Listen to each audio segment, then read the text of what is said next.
Assalamualaikum warahmatullahi wabarakatuh. Salam, Om Swastiastu, Adil Katalino, Bacuromin Kasuraga, Besengat Kajubata, Rahayu.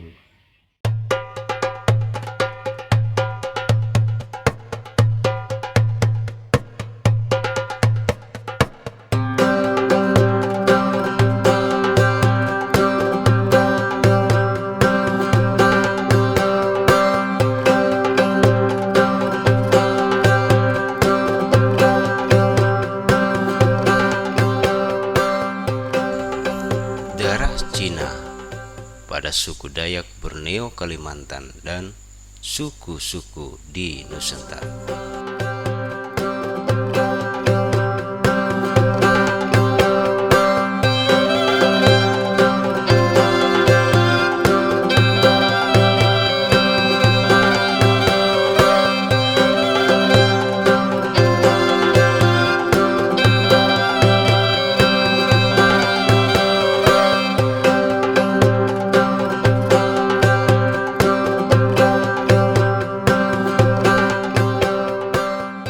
Sejak genom manusia selesai dipetakan satu dekade lalu, asal-usul dan jejak penyebaran manusia sudah bisa dilacak melalui gen. Rangkaian informasi genetik yang terkandung dalam DNA, mitokondria, dan kromosom Y dapat menggambarkan karakteristik suatu populasi dan sangat mungkin konstruksi secara evolusi. Dalam skala yang lebih luas, pencarian asal-usul manusia modern dalam konteks evolusi masih belum tuntas hingga kini. Para ahli arkeologi dan paleontologi tak kenal lelah menelusuri jejak nenek moyang manusia dengan memelototi jejak, alat-alat, dan fosil-fosil yang ditemukan. Demikian pula para pakar kebudayaan berusaha menyisir pertalian antara satu kebudayaan dengan kebudayaan lain. Namun, bukti-bukti yang didapat umumnya masih kurang memuaskan karena sebagian masih berdasarkan dugaan atau hipotesa saja.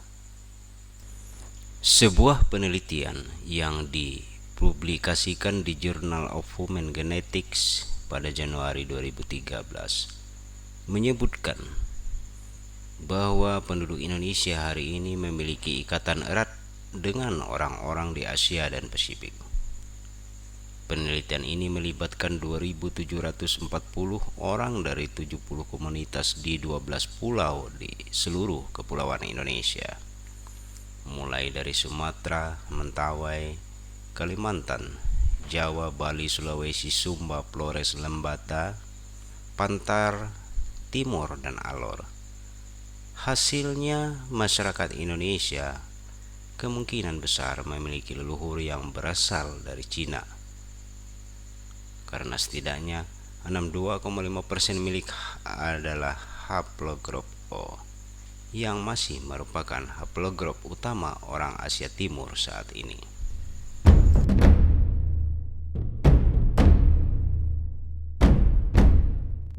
Sebuah lembaga biologi molekuler, yaitu Lembaga X-Men Indonesia, telah mengumpulkan dan menganalisis kurang lebih 6.000 sampel DNA dari beberapa etnis dan suku-suku di Indonesia untuk melihat haplogrop atau kelompok gen dari manusia Indonesia.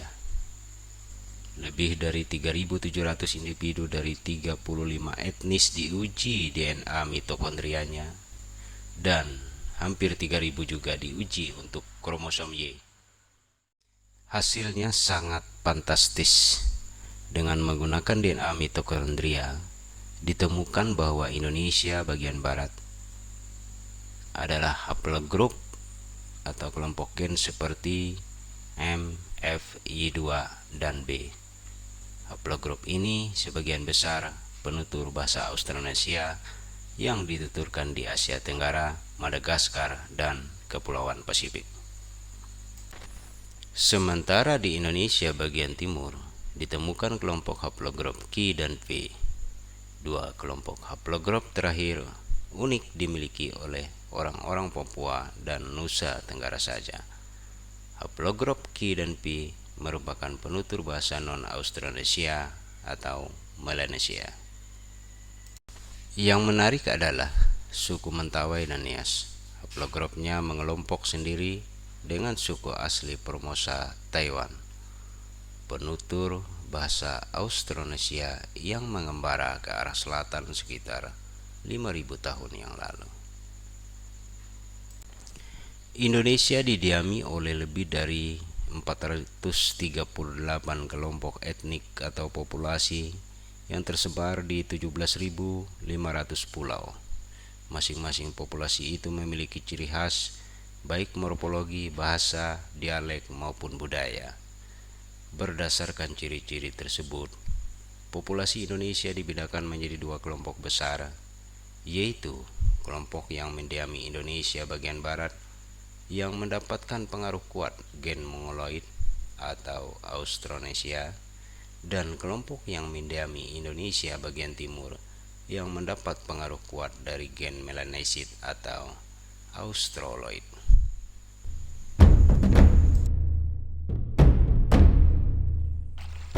Dari beberapa penelitian ini dihasilkan bahwa kelompok gen atau haplogrop yang umum untuk wilayah di Asia Timur adalah haplogrop O dengan variannya yaitu O1A atau OM119, kemudian O1B atau OM268, dan O2 atau OM122.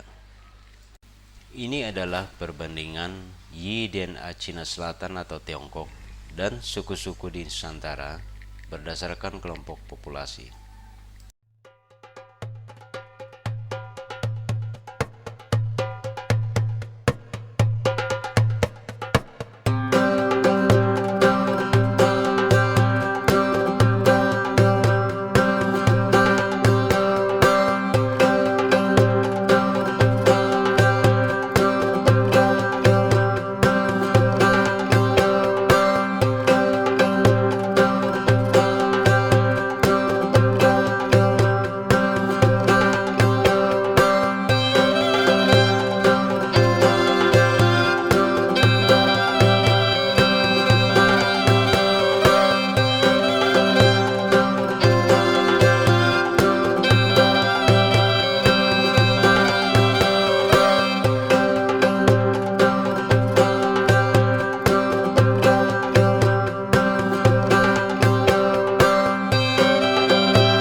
Jadi kalau kedua data Y dan A ini disandingkan, yaitu antara haplogrop O untuk populasi orang Cina dan haplogrop O dari populasi suku dan etnis di Nusantara, maka tidaklah berlebihan dalam beberapa penelitian bahwa 62,5% gen masyarakat Indonesia memiliki kesamaan dengan gen orang-orang Cina, terutama dari Yunan Cina Selatan.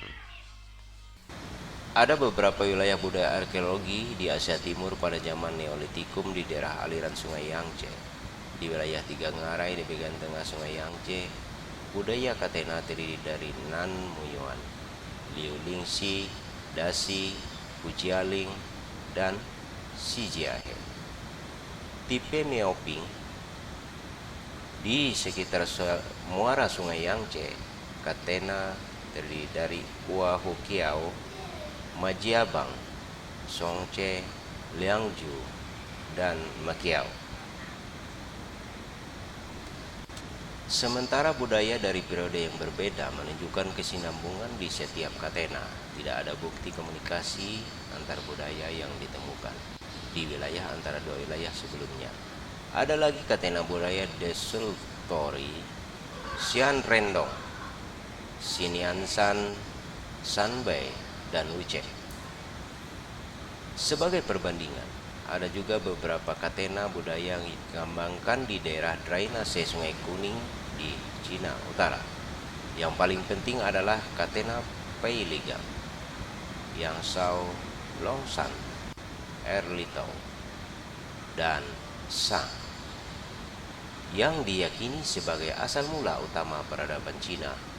Begitu juga pendapat yang mengatakan bahwa budaya Neolitik di sepanjang Sungai Yangtze ini juga merupakan asal mula peradaban Tiongkok.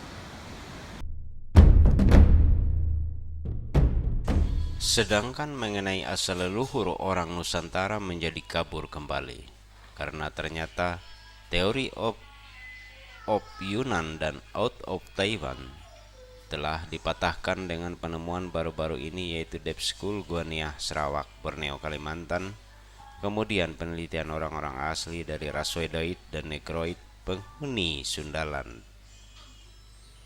Dan terakhir, teori out of Yunan dan out of Taiwan. Ini dibantah oleh pendukung teori out of Sundaland yang masing-masing disertai bukti-bukti pendukung. Hal ini adalah lumrah dan wajar karena penelitian adalah dinamis. Semuanya adalah hanyalah pendapat. Dia berkembang mengikuti perkembangan zaman, sehingga tidak menutup kemungkinan penelitian yang dianggap benar saat ini pada masa depan akan dianggap tidak benar ketika ada lagi penemuan baru yang lebih benar dari anggapan sebagian besar orang yang hidup pada saat itu. Demikian ulasan kultur Dayak untuk kali ini. Tabe Rahayu Kultur Dayak.